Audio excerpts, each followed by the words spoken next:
Ganito po ang ginagawa ko pagkatapos po sa garden. Luto naman po.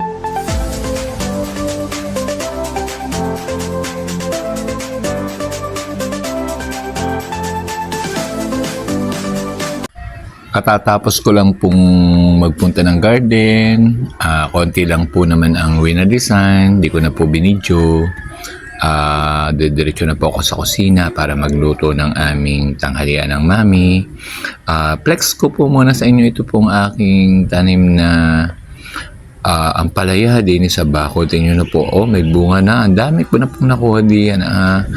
Ang lalaki po ng bunga. Kaya nakakatuwa po. Ilan na po ang na-harvest ko diyan. So far po ay nakakatatlo na.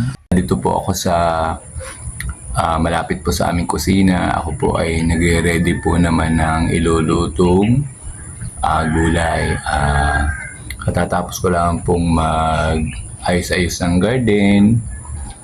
Kaya po pagkatapos ko ng pag-aayos ng garden ay diretso naman po ako dito sa malapit sa kusina. At ako naman po ay nagre-ready po ng aming gulay na iluluto sa tanghalian. Mahilig po kasi ako sa gulay. Ang gulay po na lulutuin ko ay ito po, talong. Meron po akong sibuyas, bawang. Nagayat ko na po ang sibuyas. May isa lang pong kamatis. Tapos lalagyan ko po nitong oyster sauce. Sana po masarap din po ang maluto ko.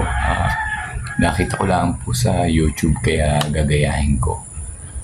Papakita ko po sa inyo mamaya kung paano po ako ulit magluto-luto. Ito po ang aking simpleng lulutuing gulay, talong, oyster sauce. Lalagyan ko ng oyster sauce. Meron pong kamatis, meron pong isang bawang at isang sibuyas. Ayan. So, mamaya ko na po ipapakita ang aking pagluluto. Bago po ako magluto ay babatiin ko po muna ulit kayo ng magandang araw. At ako po ay lubos na nagpapasalamat po sa inyong pagsuporta sa aking pong simpleng vlog, simpleng video. Lalo tigit po dun po sa mga nakapanood at natutuwa pong mag-subscribe sa aking channel o sa aking mga video. Kaya po malaki po talaga ang pasasalamat. Ako naman po ay ini-enjoy ko lang po ang pagpa-vlog. Ako po ay kasi po may garden naman po ako. Mahilig din naman po akong magluto-luto. Kaya sayang po kung hindi ko rin po ibibidyo ang mga ginagawa ko. Para po siguro naman po kahit paano po may maalo din naman pong manood. So mamaya po papakita ko po sa inyo ang pagluluto ko. So babay po muna. Nag-ready na po akong magluto ng aking pong gulay. Ayan. Nire-ready po, naka-prepared na po. Kailangan po pag magluluto, ipe-prepared na po ng ayos. Ayan, magluluto po ako ng langgunisa. At po ay maghapon na namin ng mami. At kung may matitira po ay di baka po bukas ay isama ko naman sa aking gulay. Ari po ang talong, mamaya ko po siya bibiyakin. Ayan po ang aking mga gagamitin. Okay na po ito sa aming dalawa ng mami. Ayan po ang niluluto kong langgunisa. Ayan. Kamila naman po ng mami ang kakain. So, siguro tigalwa. Ngayong tanghali, mamaya pong gabi ay tigalwa uli. Ayan, ang matitira po ay lalagay ko naman po sa gulay bukas.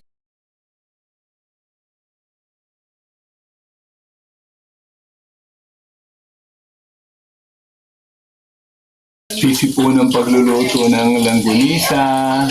Ayan, dahil po ako din po nagbibideo. Ito po magluto.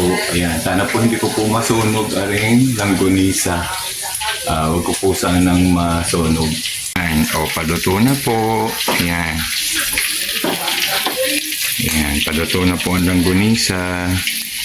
Mamaya naman po sunod po ay gulay. Ayan, luto na po ata. Aahunin ko na. Ayan, nakakatuwa din nga po ang luto. Ayan. Ako muna pong hinalo pa ng isa. Ayan. Kakang mamali na po ang video. Aray ko. Ayan. Luto na po. Ganito po ang ginagawa ko pagkakatapos po sa garden. Luto naman po habang ang mami naman po yung po nanonood po ng aking video sa YouTube, yun po ang kanyang libangan. Lahat po ng mga video ko ay isa-isa po niyang pinununood. Pag nanawa po ay titigil at sasabihin po ay kakain na. Kaya ganun po ang aming routine dalawa. Kung hindi man po, habang po ako nagluluto, siya po'y nag-aano ng kanyang paa, naghihimas-himas, sinihilot-hilot ng makalakad ng ayos. So, diretso muna po ulit ako ng pagluluto. Gulay naman po lulutuin ko. Bye po. Ito po ang ginayat kong talong. Ipiprito ko po muna. Ayan po, may piniprito na po akong talong. Ayan. Sarap po, mahilig po ako sa talong at saka ang mami. Yan po. Lalagyan po namin ng unang oyster sauce. May naluto na pong kaunti. May kasunod pa po iyan. Luto na po. Yan po yung sinet aside ko muna. At ako po na may gigisa po ng sibuyas, bawang, kamatis. Ayan. Sibuyas. Sibuyas po muna. Pasensya na po at maibo po ang aking camera. Sibuyas. Bawang po pala. Bawang. Sibuyas naman po. Bawang, sibuyas. Yan, halo-halo. Dami po ang trip ako sa YouTube. Nagaya ko lang po.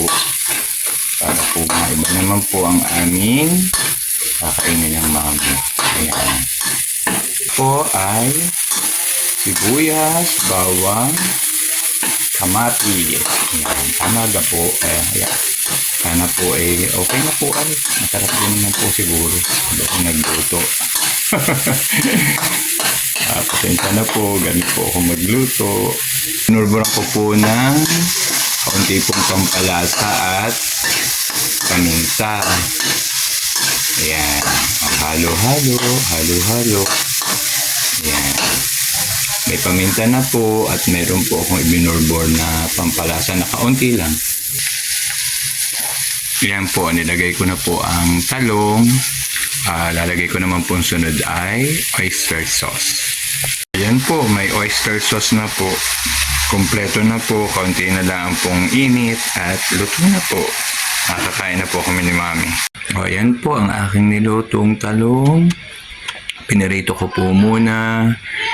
Tapos naggisa po ng sibuyas, bawang, kamatis. Tapos nilagay ko po ang talong. Nilagyan ko po ng oyster sauce. Ito na po, pwede na po naming gulay. Magtitimpla po muna ako ng juice bago kami kumain ng tanghalian. So ito naman po yung titimplahin kong juice. Ito po yung padala po ng aking pamangkin, kapatid na nasa Amerika. Masarap po yan. Para po yan sa mga pag po medyo inuubo-ubo. Ayan. So, yan po ang aking tinitimpla. Ito po. Ayan. Halo-halo po ang juice. Ayan.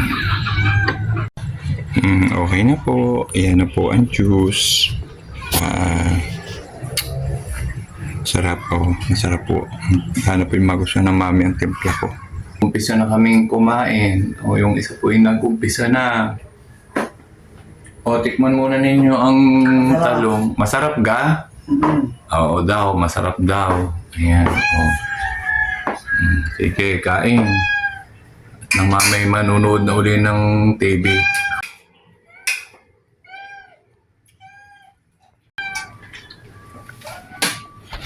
Ano, masarap? Oo daw. Habang ako'y nadaldal, rin naman po sa akong isang ari. Ano ga ang problema mo? Daldal ka rin ng daldal. Mamaya, pagkatapos namin kumain, ikaw naman pakakainin. Ha? Kain na po tayo.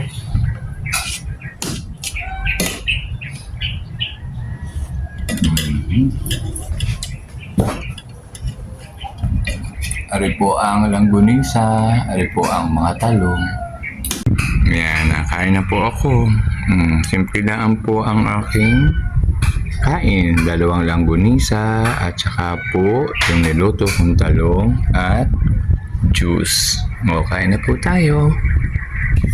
Mamaya naman po ay pag nakapahinga, diretso na naman po sa garden. Magtitingin na naman po ako ng mga kung ano man po ang akin uling lilinisin.